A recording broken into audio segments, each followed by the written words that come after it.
Merhabalar, ben Zuhra. Beykent Üniversitesi 2. sınıf öğrencisiyim. Fizyoterapi ve rehabilitasyon bölümü okuyorum.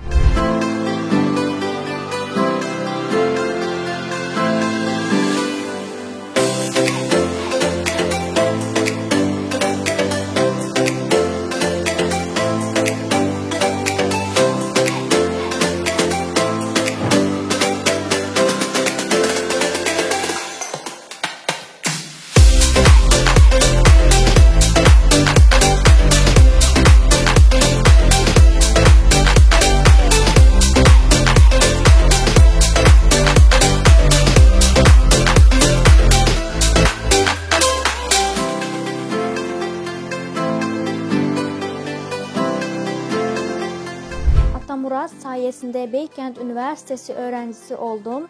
Çok memnunum. Yeni üniversite okumak isteyen öğrencilere de Atamurat Eğitim Danışmanlığını tavsiye ederim.